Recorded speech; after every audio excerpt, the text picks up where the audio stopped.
कोणाला काय बोलावं लागतं, कोण सुपाऱ्या घेतं, आम्हाला सुपारी कोण देणार आहे, कोण देतं? सरकार तुमच्या बाजूने आहे. प्रसाद लाड 5 मिनिटांमध्ये तुमच्याकडे येतात, विखे 5 मिनिटांमध्ये तुमच्याकडे येतात, विरोधी पार्टीची तुमच्या विरोधात बोलायची हिंमत नाही. आम्हाला सुपाऱ्या कोण देतं? कोण सुपारी देईन तुमच्या विरोधात बोलायला? काय संबंध आहे सुपारी द्यायचा आम्हाला? आम्हाला सुपाऱ्या मिळत नाहीत.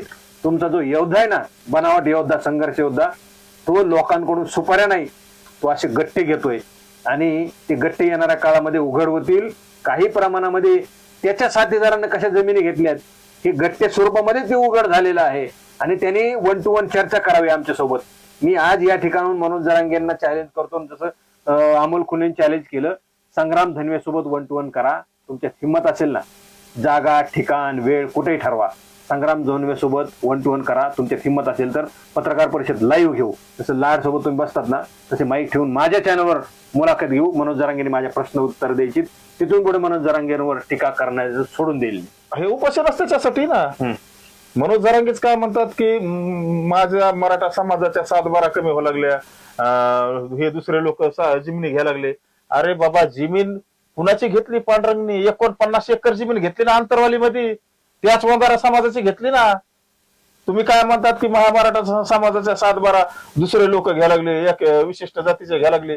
मग त्याच जातीचे तुम्ही 49 एकर जमीन कशी घेतली? महाविरोधात कमेंट करतात ना. तुम्ही जर खऱ्या बापाची आवनात असताना मनोज जरांगेला जाऊन प्रश्न विचारा, तुझ्याकडे एवढी प्रॉपर्टी आली कशी? पांडेने 49 एकर जमीन घेतली कशी? त्या स्वप्नीलने 1 कोटीची जमीन घेतली कशी? श्रीरामने गावात बंगला बांधला कसा? त्या रमेश काळेने बंगला कसा बांधला? संजय कटारेचं ते 4 का 5 कोटीचं जे बोजा टाकला होता तहसीलदारनी, तो कस काय नील केला? ह्याचे उत्तर तुम्ही हे जे मला कमेंट करतेत ना, तुम्ही एका बापाच्या आवरात असताना हे प्रश्न जाऊन त्या आंतरवालीमध्ये जाऊन जरांगेला विचारा ना.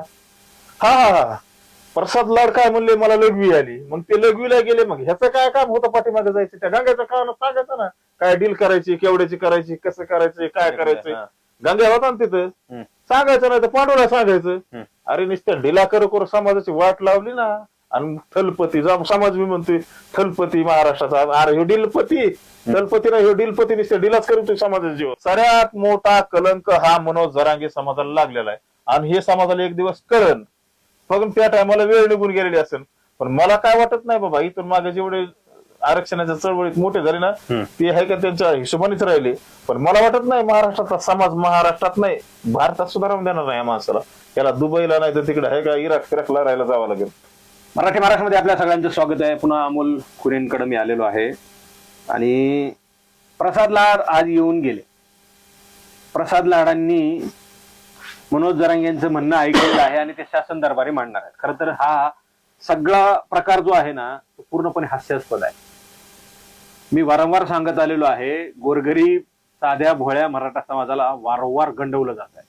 मात्र सोशल मीडियावर मनोज जरांगेंचे समर्थक आपल्याला गंडवलंय हे दिसूच देत नाहीत. रात्रंदिवस सोशल मीडियावर त्या कॉक्रोच गँग सारखं ऍक्टिव्ह राहतात आणि मनोज जरांगेंना डोक्यावर घेतात. मात्र त्यामुळे आपलं किती समाजाचं नुकसान होत आहे हे मात्र त्यांच्या लक्षात येत नाही. प्रसाद लाडांनी मनोज जरांगेंच्या ज्या काही समस्या आहेत, जे काही प्रश्न आहेत ते ऐकून घेतले आणि ते आता मी शासन दरबारी मांडेल आणि त्याच्यावर प्रक्रिया होईल, सरकार ऐकेल, 30 तारखेच्या अगोदर ह्या सगळ्या गोष्टी होतील. मुळात मुद्दा असा आहे की मनोज जरांगेंनी सुरुवातीला ज्या मागण्या केलेल्या होत्या त्या कधीच विसरून टाकलेल्या आहेत. आता मागणी काय केली त्यांनी? सारथीचे काही पैसे वाढवून द्या, सारथीची योजना बंद करू नका, 58 लाख नोंदी सापडल्याच्या, मुळात नोंदी नाहीतच, 58 लाख नोंदी सापडलेल्याच नाहीयेत, त्या फार पूर्वीपासूनच्या नोंदी आहेत, त्याच्याकडून प्रमाणपत्र द्यायला सुरुवात करा. बंद कुणी केली होती? सरकारनं GR काढला ते देत राहत, त्यांनी दिल्याच पाहिजे होत्या. बंद कुणी करायला सांगितलेल्या होत्या? मग सरकारने बंद केलेले आहेत असं म्हणून सुद्धा प्रसाद लाड ऐकून घेतात. प्रसाद लाडांना मनोज जरांगे असं म्हटले की तुम्हीच कुणी प्रमाणपत्र देणं बंद केलं आहे.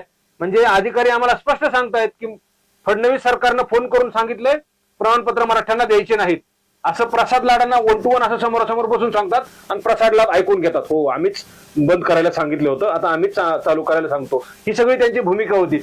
बंद कोणी करायला सांगितल्या? मनोज जरांगेंना पुन्हा आंदोलनाची संधी मिळावी म्हणून त्या कुणबी प्रमाणपत्राच्या नोंदी द्यायला बंद केलेल्या होत्या का? कुणबी प्रमाणपत्र द्यायला बंद केलं होतं का? हा प्रश्न प्रामुख्याने उपस्थित राहतो. मुळात कुणबी प्रमाणपत्राची मागणीच केली जात नाहीये, द्यायचा सवालच उठत नाहीये. मराठवाड्यामधून 730 लोकांनी अर्ज केले आणि 308 का 10 लोकांना प्रमाणपत्र मिळाली. कोट्यवधी संख्येमध्ये मराठवाड्यामध्ये मराठा समाज असलेला 310 730 अर्ज करतो. काय मराठ्यांना आरक्षणाची गरज नाही? कशासाठी अर्ज केले जात आहेत? मग आरक्षणाची गरजच आहे तर अर्ज केले पाहिजेत ना, केले जात नाहीत. तासन तास बोललं जाऊ शकतं. माझ्यासोबत अमोल आहे, विचारणार आहे. प्रसाद लाडांनी आज आले आणि सांगून टाकले, आता मी संदर्भाने प्रश्न मांडेल आणि 30 तारखेच्या उपोषणाबद्दल सांगितलं जाईल. मागण्या मान्य कदाचित मान्य होतील. आंदोलन हे सगळं ठरवण्यासाठी काय भूमिका आजची होती? ही भूमिका अशी आहे, कारण मनोज जरांगेत काय दम नाही राहिला त्याच्यात आता उपोषण करायचं, आणि त्याच्या मागे समाज बी राहिलेला नाही. त्यांनी समाजाला एवढं गंडविलंय. कालचाच विषय, एक जणांनी पांडुरंग तारकनी 49 एकर जमीन आंतरवालीमध्ये घेतली. हो, पांडुरंग तारकची 7-12 किती 10 गुंठ्याची 49 एकर जमीन ह्याच्याकडे आली कुठून, आणि ह्याच्याकडे पैसे एवढे आले कुठून? आणि आज तिथं प्रसाद लाड आले. तर प्रसाद लाडला ह्यो काय बोलला होता एक काळ, मी का लाड्या माड्या गुखाणाऱ्या फडणवीस संघ लग्न कर, ती भाषा कुठे गेली आता तुझी? अरे कौरक समाजाला फसवतात आणि कौरक समाजाचा वाटोळा करतात. एक दिवस साऱ्या समाजाच्या लक्षात येईल, त्या टायमाला वेळ निघून गेलेली असेल. प्रसाद लाडला त्यांचं असं म्हणणं आहे, बुवा आम्ही ज्या वेळेस बोललो तेव्हा बोललो, आता समाजाचा, तुम्ही मराठा समाजाचे, मी मराठा समाजाचा आहे. प्रसाद लाड म्हणले मी मराठ्यांचाच आहे, मी तुमचाच आहे, एक भाऊ म्हणून तुमच्याकडे आलेलो आहे. विखे अगोदर समितीवर आहेत. आज प्रसाद लाडांनी यायला पाहिजे होतं की विखेंनी यायला पाहिजे होतं? विखे अगोदर गोड वाटत होते ना, विखे पाटील अगोदर गोड वाटत होते. मग आता विखे पाटलाला कशामुळे तुम्ही टार्गेट करायला लागले आणि आता प्रसाद लाडला जवळ केलं? म्हणजे तुमचा नेमकं विषय काय आहे? मला तर असं कुठतरी वाटतंय की मनोज जरांगे आहे का भाजप सरकारला मॅनेज आहे. बर, आणि 100% मी जे बोलतो हे एक दिवस उघडं पडेल. प्रसाद लाड कुठल्या मंत्रिपदावर नाहीये. विखे मंत्री आहेत, विशेषतः आरक्षण उपसमितीचे अध्यक्ष आहेत. त्यांनी मनोज जरांगेंचे प्रमाणपत्र का बंद केले किंवा मराठा समाजाचे प्रमाणपत्र बंद का केले, हा प्रश्न जो आहे तो मनोज जरांगेंनी त्यांना विचारायला हवा होता आणि त्यांनी उत्तर द्यायला हवं होतं. लाडांचं मध्ये काय काम आहे? हे फक्त विषय असा झाला, ह्यांचे जे टेंडर आहेत 900 कोटीचे, 100 कोटीचे, 500 कोटीचे, हे टेंडर कॅन्सल झाल्यामुळे आहे का हे उपोषण होतं? पण आता ही मध्यस्थी प्रसाद लाड करणार आहेत आणि विखे पाटलाचं आता सध्या समजा ह्या टेंडरमुळे बिघडलेलं आहे भरपूर. आणि म्हणून विखेंनी पुढे यायचं नाही, प्रसाद लाडांनी पुढे यायचं.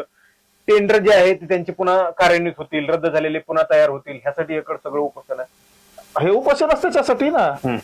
मनोज जरांगेच काय म्हणतात की माझ्या मराठा समाजाच्या 7-12 कमी व्हायला लागल्या, हे दुसरे लोक जमिनी घ्यायला लागले.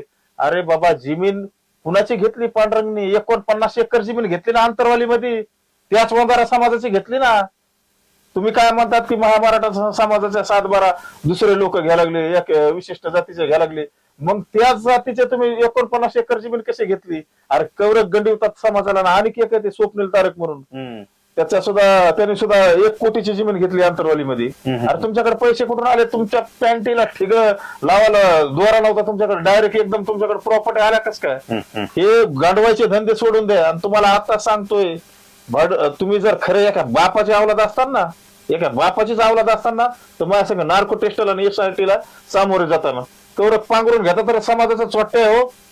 त्यांनी मनोज जरांगेंची एक बातमी मी कालच्या टीव्हीला पाहिली. मनोज जरांगेंची एक टीम आहे 8 जणांची, त्यांच्यावर मनोज जरांगे निर्भर आहे. एकीकडे मनोज जरांगे म्हणतात 8 कोटी माझ्यासोबत समार आहे, 6 कोटी. फक्त इथं तर बातमी 8 लोकांची झाली. मनोज जरांगेच्या पाठीमागे 6 कोटी समाज होता. 6 कोटीहून आले 1200वर. 1200हून आता काय 8 जणांवर काय? ते 8 जण बी चोट्टे आहेत ना. त्याच्यात ते पांडुरंग तारक, रमेश टाळे, किशोर मरकडे, आणि पुन्हा ते हे आपलं संजय कटारे, काळकुटे आहे, गांगे आहे, आणि पुन्हा श्रीराम कुरणकर आहे. अरे हे काय काय नाही केलं समाजाच्या नावाखाली. एवढे समाजाला लागलेली ही लयच मोठा कलंक आहे.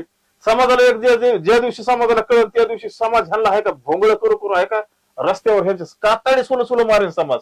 पण समाज आहे का आज भावनिक आहे? समाज मलाच उलट बोलते, पण समाजाला लक्षात यायला वर्ष 6 महिने लागेल. हे एवढे चोट्टेत भामटे हे साऱ्याने समाजाचा बाजार मांडलेला आहे. या मनोज जरांगेला खायचे वांदे होते. आज 2-2 लाखाचे आयफोन, पोराला 60-70 लाखाची कॉलेजला फिरायला गाडी, मुलीला मोबाईल 2-2 लाखाच्या, बायकोला लाख 50-50 हजाराच्या साड्या, पायात बूट 50-50 20-20 हजाराचा, 20-20 हजाराचा ड्रेस, हे आलं कुठून? कोणता समाज देतोय तुम्हाला आणि कोणत्या समाजाने दिलंय तुम्हाला? अरे डील करायचा बास करा ना आता, कवर भावने करतात समाज. हे माणूस आहे का गोलमेल, कोणालाच काही करून दे नाही समाजाच्या नावावर, नुसता पोळी भाजा लागले आणि सगळ्यात मोठी लागलेली किड ही समाजाला. त्यांनी आज पत्रकार परिषद लाईव्ह तर घेतली, ते म्हणला मी समाजासमोर काहीच लपून ठेवत नाही असं त्यांनी म्हटलं. मात्र प्रसाद लाडांसोबत त्यांनी जी लाईव्ह बैठक घेतली त्यातून त्यांना काही संधी मिळाली. हा प्रसाद लाड काय म्हणले, मला लघवी आली, मग ते लघवीला गेले. मग ह्याचं काय काम होतं पाठीमागे जायचं? त्या गंग्याचं काम सांगायचं ना, काय डील करायची, केवढ्याची करायची, कसं करायचं, काय करायचं. गंग्या होता ना तिथं, सांगायचं नाही तर पांडुला सांगायचं. अरे नुसत्या ढिला करू समाजाची वाट लावली ना. आणि थलपती समाज मी म्हणतोय थलपती महाराष्ट्राचा, अरे ह्यो डिलपती, थलपती ना ह्यो डिलपती, नुसत्या डिलाच करतोय समाजाच्या जीवावर. प्रसाद लाड लघवीला गेले, मनोज जरांगे मागे गेले. हा माग, अरे बाबा कवरक पैसे कमी, तू बाबा समाजाच्या जीवावर आता बास कर ना. तू जर खरा एका बापाच्या अवलाद असतील तर SIT ला, नार्को टेस्टला माझ्या संग तयारीला चल ना. कवरक गंडी तो समाजाला. ती सगळ्यात महत्वाची मागणी मनोज जरांगेंची होती, सगळे सोयऱ्यांची, ती आता फार झोपून टाकली त्यांनी. फक्त आले 58 लाख कुणबी प्रमाणपत्र, जे 58 लाख नोंदीचा आकडा चुकीचा आहे. 58 लाख कोणची नोंद आहे ती, कशाचे काय 700 का काय प्रमाणपत्र निघलेत आणि 308 व्हॅलिडिटी झालेले आहेत. आणि ते सगळे सोयरे तर शब्दच नाही, आता सगळे सोयरे शब्दच निघून गेला. आता फक्त काय सगळे सोयरे तर शब्द निघून गेला, पण आता ते आता शब्द म्हणतात ना, ते कोण सारथी पाहिजे, कुठं काय अण्णासाहेब पाटील महामंडळ पाहिजे, हे पाहिजे. होऊन जाईल ना ते. सगळ्यात मोठी चूक ह्या मनोज जरांगेने केली, ह्याला महाराष्ट्राचा नेता व्हायचं होतं, पण महाराष्ट्राचा नेता कधीच होऊ शकत नाही. रे तू लय समाजाचं वाटोळ केलंस. शिंदे साहेब सर सगळं मराठवाडा ओबीसी म्हणजे आरक्षणात घालीत होते, त्या टायमाला ह्या माणसाने ऐकलं नाही. ह्याला महाराष्ट्राचा नेता व्हायचं होतं. अरे स्वतः नेता व्हायच्या स्वप्नात तू सरास मराठवाड्याचं वाटोळ करून टाकलंस. तू औरंगजेबापेक्षा बेकार माणूस आहेस. नाही, आता समाजाने कुठपर्यंत यांच्या डोक्यांना डोक्यावर घ्यायचंय. बरेचसे लोक सोशल मीडियावर ऍक्टिव्ह आहेत आणि ते आपल्या खाली कॉमेंट करतात, तुम्ही सुपारी घेऊन बोलतात. मला काही कळत नाही, सुपारी घेणारे वेगळेच राहतायत आणि त्याचा ब्लेम आपल्यावर लावला जातोय. सुपारी कोण सुपारी देत आहे आम्हाला? सुपाऱ्या सगळ्यात जास्त सुपारी नाही, सगळे झाडं तिकडे अंतरावले लावलेत आणि त्या सुपाऱ्या रोज काढून घेतायत हे. आणि त्याचा व्यवसाय सुद्धा यांनी मांडलेला आहे. सोशल मीडियावर कॉमेंट करणाऱ्याला काहीही माहित नसतं की नेमकं काय झालेलं आहे. यांचा जो काही म्होरक्या आहे, यांचा जो काही योद्धा आहे, हा योद्धा नसून हा डील करणारा माणूस आहे, असा थेट आरोप अमोल खुने या ठिकाणी करतायत. मनोज जरांगेंना सुद्धा जाहीर आव्हान आहे त्यांचं. तुमच्या त्या नार्को टेस्टचा तर काही विषयच नाही, आता काढून टाकलाय बाजूला. त्याच्यावर काय सांग? मी काय म्हणतोय, मला जे कमेंट करतात, जेवढे महाविरोधात कमेंट करतात ना, तुम्ही जर खऱ्या बापाची आवनात असताना मनोज जरांगेला जाऊन प्रश्न विचारा, तुझ्याकडे एवढी प्रॉपर्टी आली कशी? पांड्याने 49 एकर जमीन घेतली कशी? त्या स्वप्नीलने 1 कोटीची जमीन घेतली कशी? श्रीरामने गावात बंगला बांधला कसा? त्या रमेश काळेने बंगला कसा बांधला? संजय कटारेचं ते 4 का 5 कोटीचं जे बोजा टाकला होता तहसीलदारनी, तो कस काय नील केला? ह्याचे उत्तर तुम्ही हे जे मला कमेंट करतात ना, तुम्ही एका बापाच्या आवरात असताना हे प्रश्न जाऊन त्या आंतरवलीमध्ये जाऊन जरांगेला विचारा ना. आणि मी जर त्याच्यात जर हे जे शब्द मी बोलतोय ह्याच्यात जर माझ्याकडून जर काही चुकलं, तुम्ही डायरेक्ट माझ्यावर आहे का आबरू नुसकवण्याचा दावा टाका, मी ती शिक्षा भोगायला तयार आहे. आणि माझ्यावर जे आरोप केलता ना, त्या सुद्धा आरोपीचा आहे, त्या सुद्धा ह्याचं मी काय म्हणतोय, स्वतः टीमचं जरांगेचं आणि माझी SIT आणि नार्को टेस्ट लावा. मी जर कशात घटलो ना, मला जी समाज शिक्षा देईल ती मी भोगायला तयार आहे. मग तुकडे तुकडे करून कुत्र्याला खाऊ घाला. पण मी जर त्याच्यातून सुटलो तर ह्या सुद्धा चोट्याचे आहे का, या जरांगेचे, ह्यांचे मी तुकडे करू करू आहे का, असं कुत्र्याला खाऊ घाला. नाही, म्हणजे तुम्हाला एक गोष्ट सांगितली पाहिजे आणि समाजाने ऐकून घेतली पाहिजे की एकीकडे मनोज जरांगे असं म्हणतात, मी समाजासाठी करतोय, मला 1 रुपयाची गरज नाही, माझ्याकडे पैसे नाहीत, मला कुठल्याही पैशाची गरज नाही, समाजाने मला फार भरभरून दिलेला आहे. मग ह्या कोट्यवधी रुपयांच्या जमिनी कोणासाठी, कशासाठी, का घ्यायच्यात, कोण घेऊन देतंय, कुठून पैसे देत आहेत, कोण पैसे घेऊन येत आहेत? तुम्ही त्या 63 कोटी रुपयांचा उल्लेख केला त्या बांगरांच्या मुद्द्यामधला. त्या मुद्द्यावर कुठलाही प्रश्न कुणीही मनोज जरांगेंना विचारत नाही आणि त्या मुद्द्यावर मनोज जरांगे बोलत नाहीत. तुम्हाला वारंवार फोन करून सांगितलं जातंय, आमच्यावर बोलू नका, तुम्हाला काय पाहिजे सांगा, असं तुम्हाला सुद्धा सांगितलं जातं. मला बी बोलते तर मला बी वापर येते, पण मी काय म्हणतोय माहितीये का, SIT आणि नार्को टेस्ट लागायला पाहिजे. ओबीसीचे जे 14 आमदार होते त्यांना टार्गेट वर घेतलं होतं विधानसभेला की ह्यांना पाडायचं म्हणून, आणि त्या टायमाला काय खुर्चीसाठी आमदार लोक काय कोटी 2 आणि 4 आणि 5 कोटी त्यांना काहीच नसते, असे 60-65 कोटी रुपये आहे का ओबीसीच्या 14 आमदारांनी आणून दिले. आणि आणायला कोण होता, काय म्हणते ते आपलं हे ट्रान्सपोर्टचा धंदा कोणाचा, गंगाधर काळकुटीचा. हे फक्त आणायला न्यायला इकडलं तिकडलं इकडं करायला हे यांनी सारी माया गोळा केली. आणि हे सर हे उघड्या पडत असते सर, तुम्हाला वाटत असेल तुमच्या बाजूने सर यंत्रणाचं, पण अमोल खुणे आहे का तुमच्या बापाला बी घाबरत नाही. तुम्हाला काय शकतं एक वाटा ज्या दिवशी आहे का तुम्ही चुकीचा पाऊल उचलिता ना अमोलच्या विरोधात, त्या दिवशी तुम्हाला कळन ह्या वाघाच्या मागे किती लोक वर्षात तुम्हाला कळणार नाही. तुमची जी मागणी आहे त्या मागणीला मनोज जरांगे शब्द उत्तर देत नाही. हत्येच्या कटाबद्दल काय झालं, तुमचे प्रश्न जे आहेत ती ह्या जमिनी कशा काय कुठून खरेदी करतायत ह्यावरती अजिबात शब्द काढत नाही.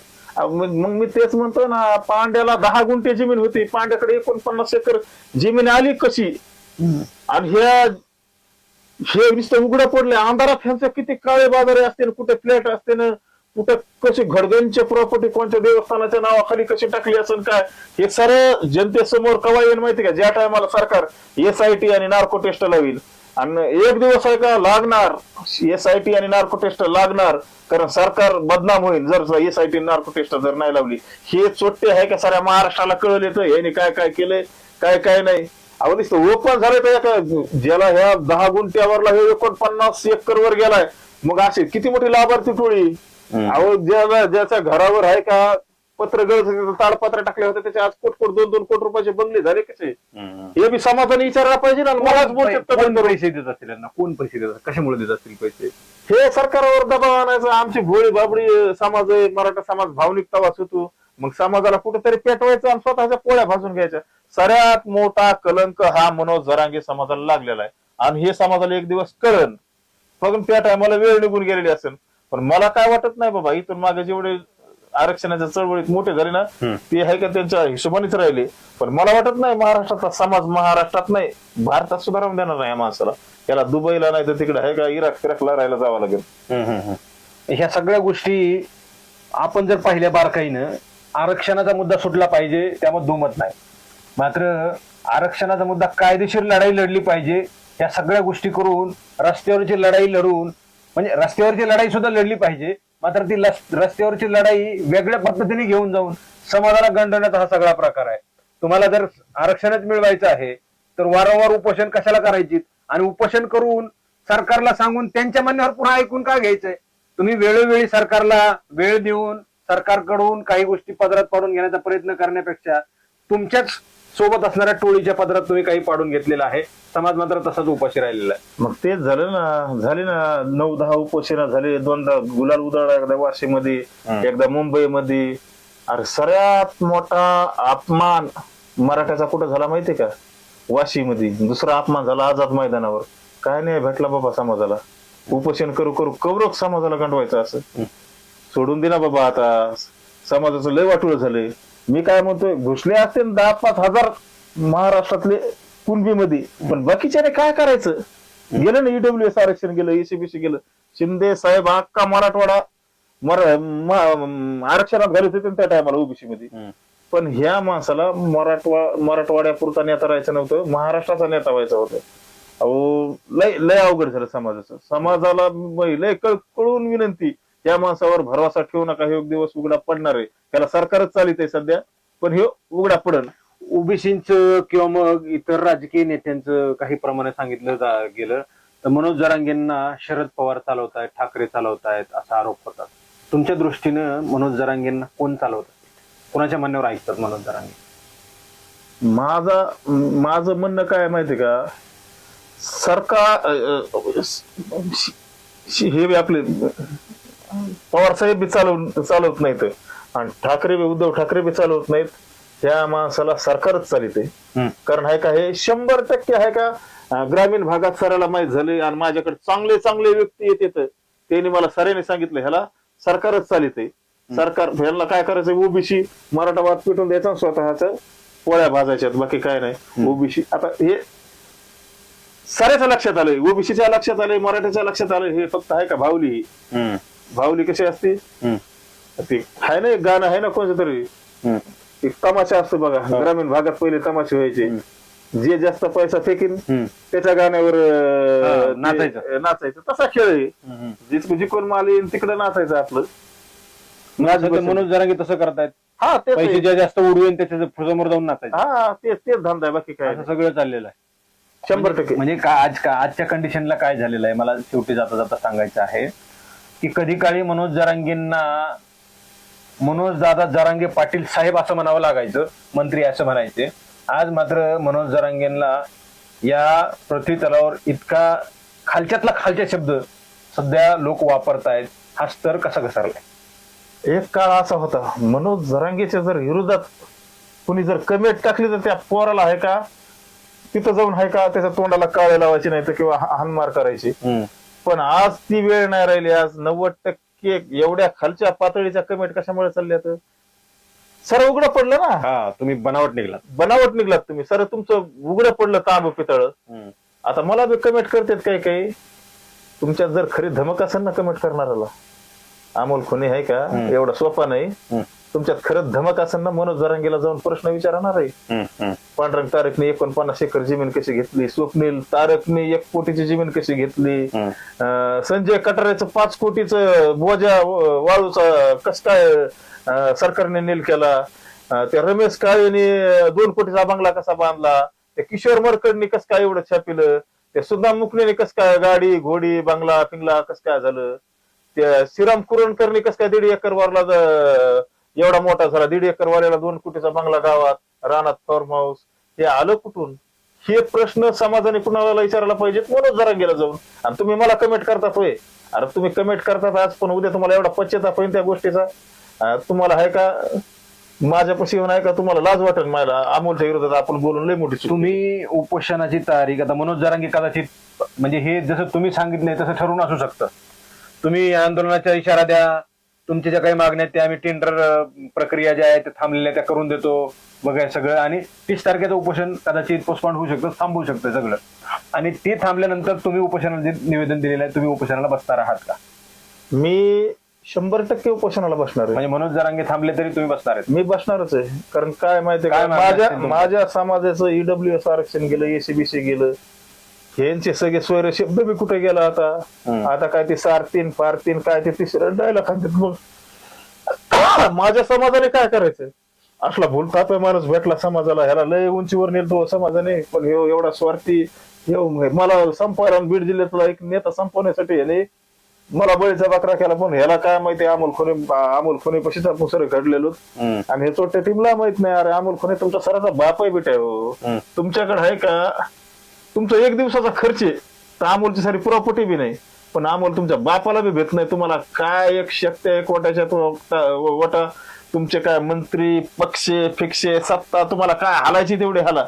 फक्त ज्या दिवशी विनाकारण माझ्या नादी लागतात त्या दिवशी तुम्हाला कळल अमोलच्या माग महाराष्ट्रातली जनता किती इथं. वेळ आल्यावर दाखवून देऊ.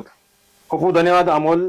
ह्या सगळ्या गोष्टी म्हणजे काय उद्देश होता नेमका इथे येऊन अमोलशी चर्चा करायचा आणि काय नेमका प्रकार होता? खरं तर महाराष्ट्रामध्ये आजच्या कंडिशनला मनोज जरांगेंच्या पाठीमागे किती लोक आहेत हे वारंवार आम्ही सांगतोय. आणि कालच्या ज्या काही बैठकीला 1200 लोक आले होते त्यापैकी 8 लोकही मनोज जरांगेंची टीम आहेत अशा बातम्या यायला लागल्यात. कुणी पेरल्यात ह्या बातम्या, कुणी करायला सांगितली बातमी की मनोज जरांगे हे 8 लोकांच्या टीमवर जगतात किंवा चालतात, त्यांच्याच म्हणण्यावर चालतात. मग त्या उरलेल्या 1200 लोकांनी त्या भक्तांनी काय करायचं? त्यांची तितकीच लायकी आहे का? त्यांनी फक्त सोशल मीडियावर कॉमेंट करायच्या आणि मनोज दादा म्हणून पुढे जायचं? त्या 8 लोकांवर मनोज जरांगे निर्भर असतील तर ते 1200 लोकांचं काय? 6 कोटी तर फार दूरच राहिले, कोणी ऐकत नाही. 30 तारखेला ह्यांच्या नाकी नऊ आलेले होते, त्यांना गावात सुद्धा कोणी येऊ दिलेलं नाही. नाकी नऊ आलेले होते लोक जमवण्यासाठी, आणि म्हणून कुठेतरी प्रशासनाकडून सरकार पक्षाचा कोणीतरी माणूस बोलवायचा आणि त्याच्याकडून हे सगळं चर्चा करून घडून आणायचं. आणि आता थांबतो आम्ही. ज्या कुणबी प्रमाणपत्राच्या नोंदी 58 लाख नाहीच आहेत त्या गुलदस्त्यात प्रमाणे त्या चालू करा. मनोज जरांगेची मागणी काय? 58 लाख नोंदी सापडल्यात, त्या चालू करा. चालूच आहेत त्या, कोणी तक्रारच करत नाही, कोणी अर्जच करत नाही, त्यामुळे त्या बंद पडल्यात. खरं सांगायचं झालं तर मला या ठिकाणी प्रसाद लाड यांना सवाल उपस्थित करायचा आहे. सरकार म्हणून तुम्ही जो जे आर काढला आणि त्या जे आर ची अंमलबजावणी केली, कुणबी प्रमाणपत्र मिळायला लागले आणि ते तुम्हीच बंद केलंय असं मनोज जरांगेंनी तुमच्या तोंडावर सांगितलं, मात्र तुम्ही ब्रशब्द बोलला नाहीत. जर त्या सरकारने सांगितलं नसतं कुणबी प्रमाणपत्र देऊ नका तर प्रसाद लाड म्हणले असते. सरकारने नाही सांगितलं दादा, मात्र प्रसाद लाड म्हणले नाही, काहीही म्हणले नाहीत. याचा अर्थ सरकारने बंद करायला लावलं होतं, हे सिद्ध होत आहे. म्हणजे कुणी ठरवून केलेलं होतं जी आर काढायचा आणि रद्द करायचा. रद्द करायचा म्हणण्यापेक्षा जी आर हा कायदेशीरच नाही हे सरकार ठरवून देतंय का, सिद्ध करतंय का, हाही सवाल उपस्थित होतो. जे कोणी प्रमाणपत्र दिले पाहिजेत ते बेकायदेशीर सांगितलंय, जी आरच बेकायदेशीर आहे. हा प्रसाद लाडांचा चुप्पी साधणारा प्रसंग हा सगळं सांगून जातो. म्हणून प्रमाणपत्र उद्या ते बेकायदेशीर असतील तरी ते दिले जाऊ शकतात, अर्ज केलेले मिळू शकतात. फक्त एवढ्यावरच 30 तारखेचं उपोषण होतं का आणि महाराष्ट्रातून ताकदीने यासाठीच होतं का? आणि मनोज जरांगे म्हणतात मी सहज 3 कोटी जमा करू शकतो. 1200 लोक सुद्धा तुम्हाला फार ताकदीने जमावे लागले, गावोगावी जावं लागलं. एका 22 आता जिल्हा परिषदेच्या निवडणुका बीड आणि जालना मधल्या आहेत. 22 जिल्हा परिषद सदस्यांना तुम्ही फोन करून दम देऊन सांगितलं तुम्हाला जर निवडणूक लढवायची असतील तर लोक आणा बैठकीला. त्यांना 1200 लोक सुद्धा जमा झालेले नाहीत. तुम्ही 3 कोटी लोक जमा करण्याची भाषा ही तोंडाचे हवाफ आहेत. तुम्हाला 3 कोटी सोडून द्या, तुम्हाला 1200 लोक सुद्धा जमा झालेले नाहीत. आणि 30 तारखेला तुम्हाला 2000 लोक सुद्धा तिथे येणार नव्हते हे तुम्हाला सुद्धा माहित होतं. आणि म्हणून तुम्ही हे आंदोलन गुंडाळण्याच्या भूमिकेमधून ह्या सगळ्या प्रक्रिया केलेल्या आहेत. उद्याच्याला प्रसाद लाड जातील आणि मान्य केल्या. सारथीला जी बैठक आहे ती कायदेशीर, सारथीला जो निधी द्यायचा तो कायदेशीर द्यावाच लागणार आहे. ते कुठल्याही महामंडळाला द्यावाच लागणार होता, तो दिला जाईल. आणि जे काही आंदोलन कुणबी प्रमाणपत्राच्या नोंदीत त्या काढल्या जातील. जसा सातारा संस्थांचा जी आर आहे तसा हाही जी आर काढला जाईल उद्याच्याला आणि तो नंतर बेकायदेशीर ठरवला जाईल, कोर्टामध्ये आव्हान दिलं जाईल. सरकारनं तुम्हाला खेळवायचं आणि तुम्ही त्यातून काहीतरी मिळवायचं हा प्रकार घडलेला आहे. याच्याशिवाय मराठा समाजाच्या पदरामध्ये काही पडलेलं नाही. अशी सगळी सध्याची परिस्थिती आहे. म्हणून आज अमोल सोबत चर्चा करण्याचा प्रकार होता. अमोलने सांगितलं की कुणी काय मिळवलेलं आहे. 49 एकर जमीन, ज्याच्याकडे 1 गुंठाही जमीन नव्हती, त्या पांडुरंग तारकर कशी काय आलीन कुठून घेतली, कसं काय फार्म हाऊस बांधलं, फार्म हाऊस बांधून वरच्या रूम मध्ये नेमकं काय चालवत होतं. अनेक प्रश्न उपस्थित झालेले आहेत. महाराष्ट्रासमोर ते येतील. या सगळ्या गोष्टी येणाऱ्या काळामध्ये महाराष्ट्रासमोर येतीलच. आणि सोशल मीडियावर कॉमेंट करणारे, आमच्या खाली येऊन कॉमेंट करणाऱ्याला पुन्हा सांगणे, तुम्ही अगोदर कॉमेंट करायला लिहायला शिका. कुठं काय लिहावं लागतं, कोणाला काय बोलावं लागतं, कोण सुपाऱ्या घेतं. आम्हाला सुपारी कोण देणार आहे, कोण देतं? सरकार तुमच्या बाजूने आहे. प्रसाद लाड 5 मिनिटांमध्ये तुमच्याकडे येतात, विखे 5 मिनिटांमध्ये तुमच्याकडे येतात. विरोधी पार्टीची तुमच्या विरोधात बोलायची हिंमत नाही. आम्हाला सुपाऱ्या कोण देतं? कोण सुपारी देईन तुमच्या विरोधात बोलायला? काय संबंध आहे सुपारी द्यायचा आम्हाला? आम्हाला सुपाऱ्या मिळत नाहीत. तुमचा जो योद्धा आहे ना, बनावट योद्धा, संघर्ष योद्धा, तो लोकांकडून सुपाऱ्या नाही, तो असे गट्टे घेतोय. आणि ते गट्टे येणाऱ्या काळामध्ये उघड होतील. काही प्रमाणामध्ये त्याच्या साथीदारांना कशा जमिनी घेतल्यात हे गट्टे स्वरूपामध्ये ते उघड झालेलं आहे. आणि त्यांनी 1 to 1 चर्चा करावी आमच्यासोबत. मी आज या ठिकाणून मनोज जरांगेंना चॅलेंज करतो, जसं अमोल खुलेन चॅलेंज केलं. संग्राम धनवे सोबत 1 to 1 करा. तुमच्यात हिंमत असेल ना, जागा, ठिकाण, वेळ कुठेही ठरवा. संग्राम धनवे सोबत 1 to 1 करा. तुमच्यात हिंमत असेल तर पत्रकार परिषद लाईव्ह घेऊ. जसं लाड सोबत तुम्ही बसतात ना, तसे माईक ठेवून माझ्या चॅनलवर मुलाखत घेऊ. मनोज जरांगेंनी माझ्या प्रश्न उत्तर द्यायची. तिथून पुढे मनोज जरांगेंवर टीका करण्याचं सोडून देईल. आज या झाडाखालून अमोलच्या शतध्वनीतून तुम्हाला जाहीर करतो, मनोज जरांगेमध्ये हिंमत असेल ना तर माझ्यासोबत 2 तासाची पत्रकार परिषद लाईव्ह मनोज जरांगेंनी घ्यावी आणि माझ्या प्रश्नांची समाधानकारक उत्तर द्यावीत. महाराष्ट्राला पडलेल्या प्रश्नांची, मराठा समाजाला पडलेल्या प्रश्नांची उत्तर मनोज जरांगेंनी द्यायची. तिथून पुढे मनोज जरांगेंसोबत मनोज जरांगेंवर टीका करणं किंवा त्याच्या विरोधात बातम्या करणं, त्यांच्या चुकांवर बातम्या करणं हे मराठी महाराष्ट्रात मी सोडून देईल. हा तुम्हाला या ठिकाणी शब्द देतो आणि इथेच थांबतो. खूप खूप धन्यवाद.